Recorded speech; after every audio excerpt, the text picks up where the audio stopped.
been a while, but we're back. Summer's been busy, racing, holidays, camps, life. We've not done a podcast in a while, but I think we've saved a good conversation up for the right time of year. And I think we're at a really interesting point in the calendar now, which is what stirred us into action on this Monday morning. And we're going to try and get across a subject that I talk to athletes an awful lot about just now. And it's very mindset based in terms of this is the business end of the season. This is when, high performance matters. You've probably got a major championship race coming up, 70.3 Worlds, Ironman World Championships, your big goal for the end of the season, your Ironman, and there's loads of 70.3s in the calendar still. And I think what we're going to talk about today is the intent required. And why it's so well timed is we've just had the summer. And with a lot of age group athletes, the summer causes this bit of disruption. People go on holidays, the normal routine. I even see it with teachers. Oh, I've got 6 weeks off work. I'll get loads of training done. Well, you won't, because your normal routine's disrupted and it all suddenly all goes a bit funny. But we're halfway through those holidays now. And I think people's mindset starts to come back to, right, I really need to press on now. I've got races coming up in 6 weeks, 10 weeks, 12 weeks, whatever that might be. And I think my message to athletes is, you've probably had a busy first half of the year. You've enjoyed a bit of summer holidays. You've ticked over through that period. And now it's about shifting the mindset, really having an enormous intent to these final triathlon races of the year. And we're going to talk about other races today a little bit as well. So, Grant, I don't know how it is with conversations with your athletes, but I certainly am trying to really stir people into going all in really for the next 2 to 3 months, finishing on a massive high, really proud of themselves for the year before sort of then thinking about what's next after that. I always think it's a funny one, because in order to go all in now, you kind of have to have managed your season up until this point very well. If you've just cracked on through the summer from early spring, right now becomes a really tiring point and you're kind of ready to have a little bit of a break, especially if you've, as Phil was saying, you went into the summer ready to give this big training block that's maybe went well, it's maybe not went well. And something that we've spoke about several times on the podcast is having that mid-season break, that midsummer break. And I think it's something that you kind of need to experience before you relent to having it.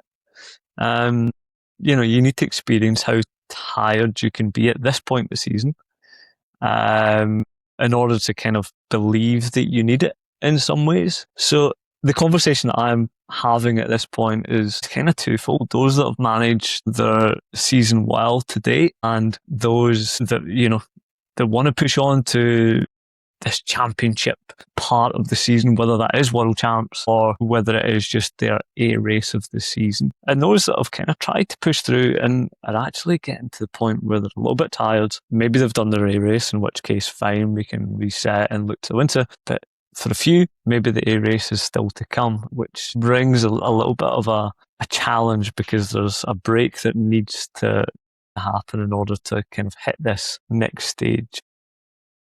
I think it's very much nearly about like setting yourself up for this period, isn't it? With that break. And I think if I was structuring a season for most people, that break would naturally happen a little bit before the sort of traditional UK kids summer holiday period, that the holiday period, sort of end of July through to end of August. But I think just the way life is for people in general, there tends to be a natural sort of fire break in training in August, and that's no bad thing. You've trained hard all year. Taking a week for holiday, down in tools a little bit, and coming back to it. You're pinging again in 6 weeks. And or certainly if you've got longer into October and November till you race, there's so much time.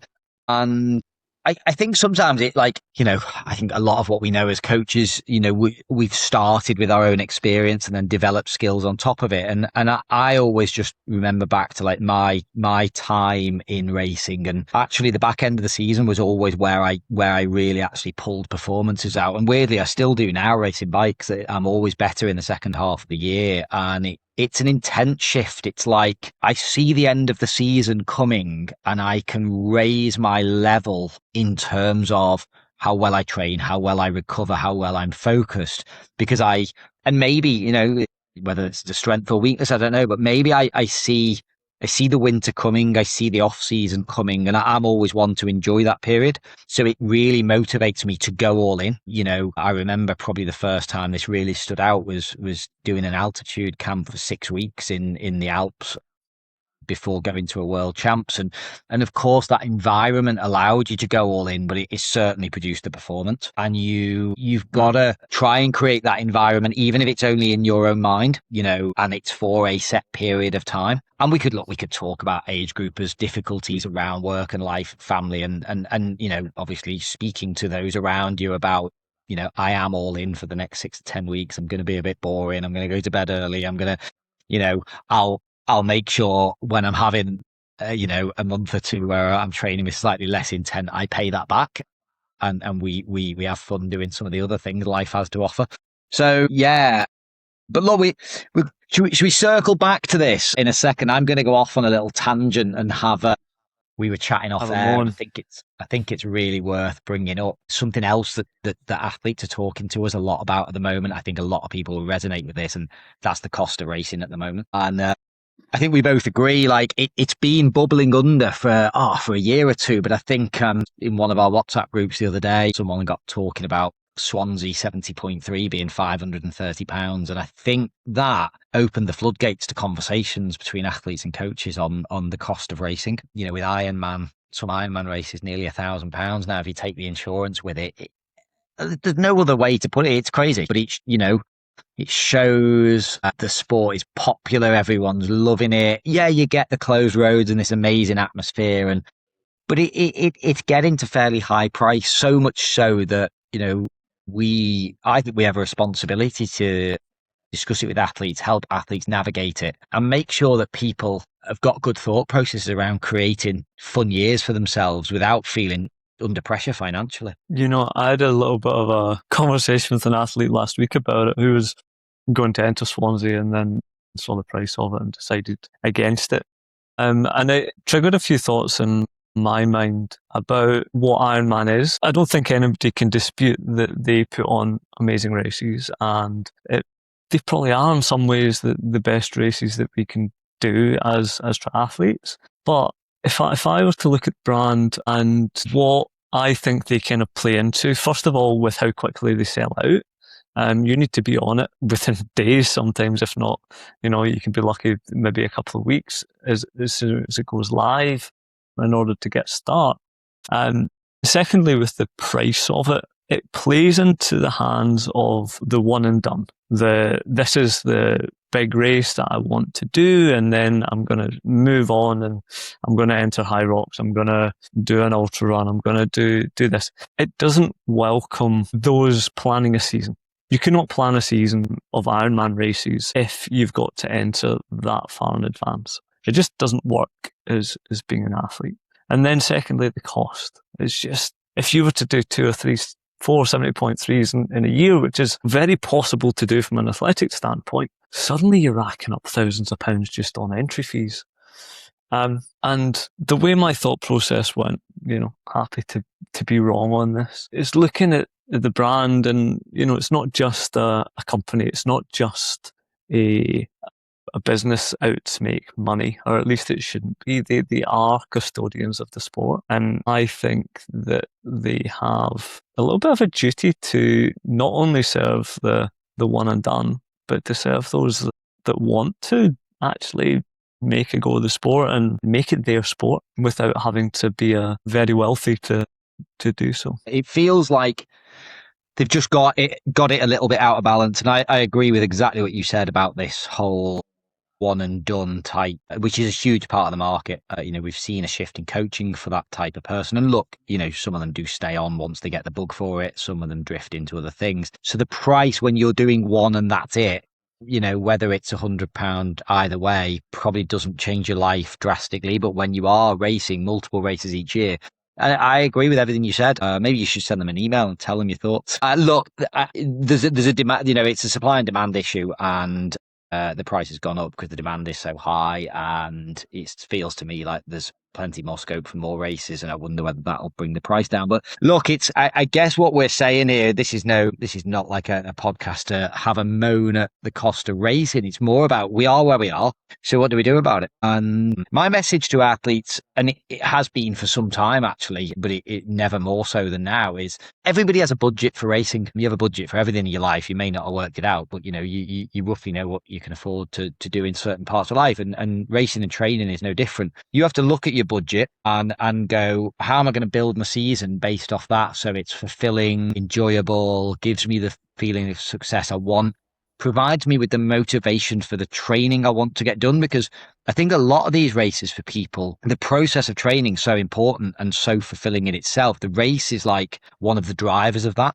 And there's many ways to get a race, in the diary that gives you that direction. And without talking about myself too much here, I'll give you an example, because I'm doing something that's really at the other extreme of things at the moment. I've got into on off-road cycling. I've got into chasing what's known as the fastest known times. There's a website for it if anyone wants to go and have a look at some of it, get some inspiration for some cool routes to go and ride. But the basic premise is there's an off-road route, anything from 100 to 600 kilometers, and you go and try and set the fastest time on that course. You do it on the day that suits you. It doesn't cost anything. You submit it. It's an official result. And, I've decided to go down that for the second half of my year because it's fitting around busy summer and social life. I can actually, weekends are full, so I can do one of these on a Wednesday morning or a Wednesday or something, and take some time off from work and go and do it. And it just fits a little bit better, and it's free. It's just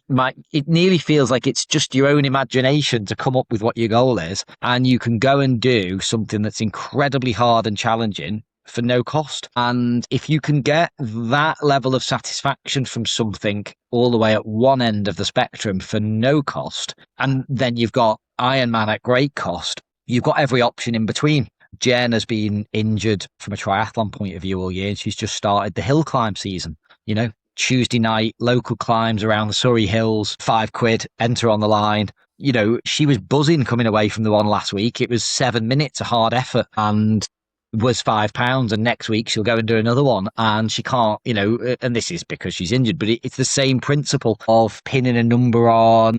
She's decided to do this through to national champs in October. There's a hill climb national champs for those that don't know, that's a thing. And then she'll probably move into a run season once her run injury is cleared up properly. And she's building a season, which I guess brings me on to, this idea of I'm going off on a rant, jump in here whenever you want, Grant, but like triathlon, especially in the UK, pins us into this period of the year, if you want, April to October, and then we have the winter, which feels very long to everybody.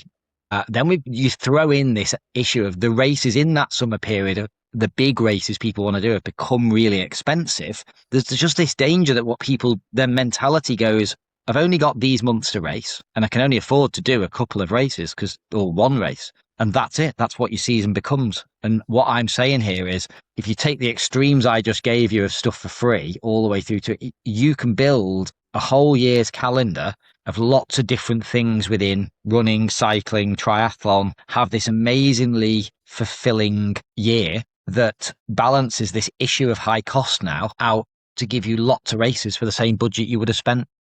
So maybe it is a case where people need to pull back on one of their Ironman branded events and spread that budget across lots of other things, local sprint distance races, Olympic distance races. I've got a few athletes who've just said to me at the back end of the year, I don't know what my plans are, but there are a lot of local races on weekends. I'm just going to enter them ad hoc, and they're having a great time. They're just loving training, racing, and just getting out there and doing it. They've sort of done their big goals for the year. So definitely lots and lots of ways to overcome this cost of racing issue. Yeah. Something, in a lot of ways, I think it could be a good thing. I mean, we always speak about local racing frequently. If this forces your hand to kind of dip your toes into that, then that's going to be a good thing. I guarantee nobody leaves some of these races not being happy that they did them, not being happy that they stood on the start line. And in some ways, I mean, it's a completely different field. The race organisers there, you can chat to them. They're probably the member of a local club that you can go and you can join and you can do sessions with, and you can, it builds this community around what you're doing, and if you're involved in that, then you're going to enjoy the sport a whole lot more. And you're right, racing regularly is 100% a beneficial thing to do. I mean, you don't learn much racing twice a year. You don't get to fully challenge yourself and figure yourself out and reach your potential in the sport, whatever that is. Only racing a couple of times a year. You need to throw your hat in the ring multiple times. There's one of the big annoyances with having these one or two big races a year is sometimes it just doesn't happen. Sometimes you wake up that morning and the stars are not aligning.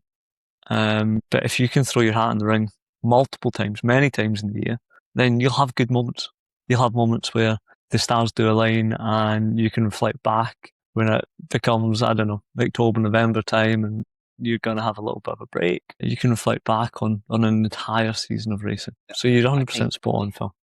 Exactly what you just said there. It's about how you feel about the whole year, not just like 1 or 2 days within it. Again, the other thing I really agree with is your comment on maybe this is a good thing. Maybe this is what we needed. Maybe this is what local race organisers need. Maybe this is what the time trial scene needs. Maybe this is what people need, because it's going to force them into racing more frequently for less money and finding joy in that, and then still picking the good moments off. And yeah, I think anything is just, someone moves the goalposts and you just change what you're aiming for. And I've actually carried that as like a rule through life all the time, especially when it comes to work. So I think it's the same in sport. So yeah, good. Let's get back into this idea of and look, I sort of called it championship season because it's where the championships, what I think that really means is, the moment of the year to really pull out all the stops and hit high performance before winter kicks in. And we're very much going back to talking about triathlon here, before that part of the season is closed, certainly in the Northern Hemisphere due to weather. So I think it's about, first understanding like intent. So you can get into routine with training, Saturday's your long ride, Sunday's your long run. You just get up, go out on your bike. You don't quite know where you're going. Oh yeah, I'm meant to be doing a few efforts. I'll use those hills, I think. Yeah, I'll go out. And it's all a bit wishy-washy when you get home, and then you've been for your long run, but I can't be bothered driving out to the hills to get some elevation. Like my coach said, I'll just do this locally on the flat here. It's the same. It's fine. That's training without intent. That's training where you're keeping fit, you're exercising, you're staying in routine. Fine. There's absolutely, or I'm going to stay local to do my run rather than go to the hills because I've got a family barbecue on this afternoon. I haven't really got the time. And yeah, absolutely. Time and a place for that. Totally. And I think the summer holidays was probably that time. When you're training with intent, I think your mindset would shift. So if I use that weekend example, what's the objective of the weekend? Right. It's some race pace efforts with some hard efforts to finish for durability. How am I going to fuel that? Where am I going to do it? Is my race bike ready for this on a Friday night? Is my kit laid out? Do I understand exact execution? Have I slept well the night before? What did I eat on Friday night before the session? How do I recover when I get back from it? I've got a long run in the hills with a hard finish on a Sunday. I am actually going to get up a little bit earlier, so I need to go to bed earlier because I'm going to drive half an hour to the hills to run on the trails to get the elevation in the legs for, I look at these are example sessions where you get the shift in mindset. They're the same things, but just done totally differently. And you could apply that to like how your whole week looks. So, and then, as I touched on there, prioritizing recovery, social life and events. I am planning one of these big FKTs in September. I've had a bit on this weekend. I've got a wedding this Thursday, but from that, I've got 6 weeks. And I don't want to get into the weight thing, but I probably know I need to be 2 kilos lighter, and if the social life calms down, a few less barbecues, etc., then I'm sure I'll be 2 kilos lighter in 6 weeks. And because I'm doing it with an intent to be ready for it, something that I'm putting everything into. And yeah, it just comes with making a few more sacrifices, but it's worthwhile, especially if you've had some period of the summer where you've sacrificed training a little bit the other way. So, yeah. When I was thinking about this podcast a little bit earlier, I was going to bring up the question of about whether this block of going all in, or as you put it, which I think is a really nice way to put it, training with intent and making sure that you're looking after the details. And is it for everyone? Is it, should everybody kind of have a period like that, either in the season or every second season or every so often? And my initial thought was, no, if you're just doing it for fun, then maybe that's not the way to do it. But the more I thought about it and the more I kind of listened to you, I actually think pretty much everybody could gain quite a lot from going through a period like that in their lives, where you've got a not a singular focus, because age group triathlon we cannot ever be singularly focused. We've got lives, but we can certainly train with intent for a short period of time. And yes, you need to kind of construct life around that. But surely it provides you with a benefit of having that mental focus for that period of time. And that will certainly go through to many other areas in life. If you can be so dedicated, if you can be so single-minded and focused and driven for a short period of time. I agree. I actually do believe that not many great things come from sitting in the middle. And look, there's a lot of A-type personalities attracted to this sport, so this will probably resonate with a lot of people. But, if you forget sport for a second, people that grow their own businesses, people that, achieve a high level in most things, it normally comes from high levels of commitment. I think the nice thing about what we're saying here is the nuance here is this is for a period of time, which I think is where the balance is then struck, because balance isn't always about balancing it every day and every week for 52 weeks a year. Balance can be how you balance it over the year. And I think that's always been my preferred way of doing it. It's not about, this is also as well, I do have worked with people that they're so extreme. It's like all or nothing.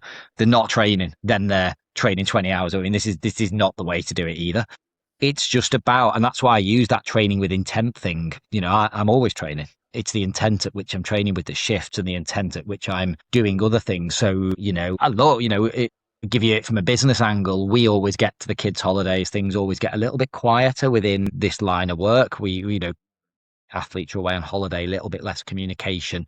And what I have just noticed this week is it's just started switching back on a little bit, whereas people are getting back into this idea of, I've got races coming up.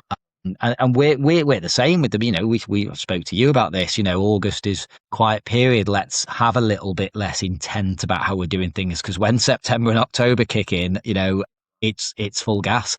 So I just don't see it any different to lots of other areas of life. I think with athletes, you nearly have to set it up though, to sort of make it clear what's the period. And I'd bookend this period as well with what's coming next. So a lot of people might be going, and I know you're about to do a podcast with Rose from Podium on everything about running, which will be a well-timed listen, I think, as we start to think about the autumn. But I sort of go, athletes are going to finish the triathlon season and they nearly don't come off the it's like, now I need to get my running better. Well, actually, hang on, we could start the run season with a bit less intent. We could start doing 2 run sessions, key run sessions a week, maybe, as opposed to 1 in triathlon season. But you might keep the volume a bit lower, and we don't keep the mileage down, and actually, as the winter goes on, we build more into it and we get back to a period of intent. I think what people do is they never truly commit to this part of the triathlon season because they can't see the break at the end. And that's where I've always been a believer in a proper off season, where, for me, it was always let's just come right off the gas. I still move every day, but I'm not following a plan for 2 or 3 weeks. And then I start to get back in, but I wouldn't get back in with full intent. As a triathlete, I never had nothing was ever an A race in a run season. It was always just training. So yeah, I think it's an interesting concept for all. It's not just for top performers. This is a good thing for everybody to learn how to do well within sport. And like you say, it'll carry over into other periods of life, and then periodize your year according to when you need the right intent on what part of your life. I think it's really important to just, first of all, to state that training with intent carries a huge amount of fatigue, mental fatigue, much more than physical fatigue. You're planning recovery, that should be taken care of. But when you were kind of describing all the things that training with intent entailed, I think the one key thing that this can do, and listen, it depends how far you want to go with this. You don't have to go completely to that end, but with training, with sport, you can take it to the point where every decision you make throughout your day has sport included in it somewhere. So, and that can become a 24/7 thing. It can become a 24/7 thought. And that's where the fatigue really, really ramps up, and where, exactly as you say, Phil, there needs to be a break at the end of it, and you need to know when that break is coming, or else it becomes all consuming, and you will start to burn out. You will start to. So I guess it's just a reminder to be aware of that, and make sure that it's completely consuming you longer than that kind of set period of time. Yeah, go all in, but not for too long. Come off the, then be not all in, and then be ready for the next period of going all in. And look, there's bits in between as well. I think there's periods as well where you can just be a little bit more in the middle ground. I guess it's about understanding your own intent and what you want out of it. And look, I think this is the biggest thing. I was actually in a conversation with Chris the other day. I think it was him that said this, not me, but when an athlete gets to the end of the season and they've gone all in and they've achieved something better than they thought they could, and it might not even be the race outcome, it might just be the process of training they went through was so good, and they get to the end of the season really excited already for next year and what lies ahead and what the potential is. That's the moment as well the coach has to get them to then come off the intent. You can't hold it all winter. You've got to step back, and so I think that in itself is motivation enough to push really hard to the end of the year. Finish, in the simple terms, finish proud of yourself, knowing you gave it your all. I think it helps to then enjoy the next phase of the year really well. So yeah, look, I mean, that's the mental mindset side of this. But, as we head into the back end of the year as well, the specific requirements within the training that, elicit good performance. So, maybe one of the big things that stands out to me is I've got a 70.3 or an Ironman coming up.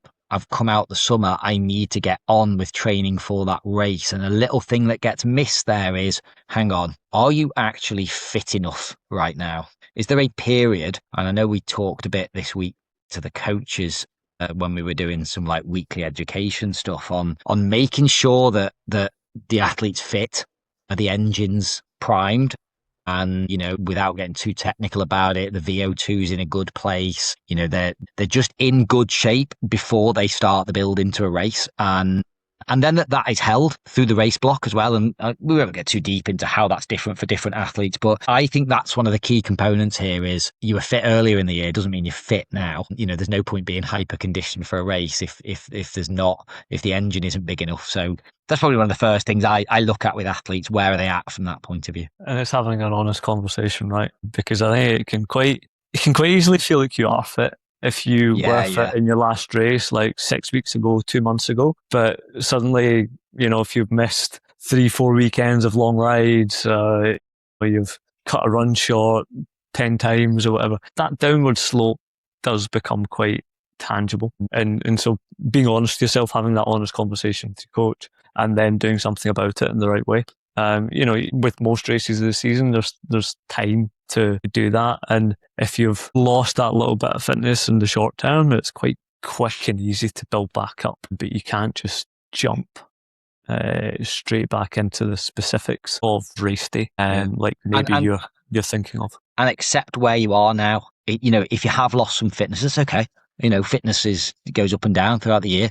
Just accept where you are and build back from the right place. Don't just go back to your old numbers and paces and think that's where, just because that's where you were 2 months ago before training's been a little bit wobbly, shall we say, to the middle part of summer. And look, we always talk really generically here. There's people that are been building brilliantly for, 1 to 2 months already, and this trajectory is different for them. But I think we see enough feedback from the general population of athletes to know that this is the general trend, and that is something we're seeing at the moment is just people, like you say, not maybe being honest with themselves about where their fitness has got to, and that's where disappointment can come from in the back end of the year. They do the race specific block and they wonder why the results weren't. So simply put, get some intensity in your training. Make sure that you're doing the hard work as long as well as all of the other work around it. I think it's very easy to do those middle ground sessions, especially if you're self-coached. Really hard to give yourself the hard stuff. And yeah. And then my other thing as well is swimming. If you're going for that big performance at the end of the year, I think athletes get to this part of the year and the motivation for swimming for a lot of athletes is a little bit low at the moment. They sort of enjoy a bit of open water. They're not really in love with going in the pool. And look, I'm down in the southeast. It's 30 odd degrees again. Going and training indoors in the pool, it's not the most appealing session you could go and do of the week. But this is where the intent has to be there. You've got to understand why you're doing it. I actually push my athletes to swim once more a week at the moment than they normally would throughout the rest of the season. I really actually increase the intent with swimming and add in that extra swim. And at the moment, that extra swim is coming in the form of open water. So they're getting a normal amount of pool sessions done with the open water being an additional session so that they're really fit in the water. That swim takes nothing out of them. They can swim really hard in the race and then bike and run as hard as they want. That's as simple as it needs to, but that's my standpoint on it. I've always found people sort of actually get a big boost at the back end of the year from that. Yeah. Well, one thing that I started to do actually was try and get some athletes into a little bit of a swim block or almost like swim camp for a week or two, where it's not just your classic 2 to 3 sessions, swimming 4 or 5, even 6 times a week for some, a couple of weeks, and you will really notice coming off the back of that a little bit of swim strength that you can then maintain into the back half of the season. Of course, that is quite challenging mentally, and you need to be up for a little bit of a test there. But I think it can be a really nice way to achieve that as well, instead of letting it drift. And especially with summer holidays and kids being in pools and timetables being different, swimming tends to be that one that lacks a little bit over the summer when it's nice sunny days and you want to go out on your bike and enjoy the outside.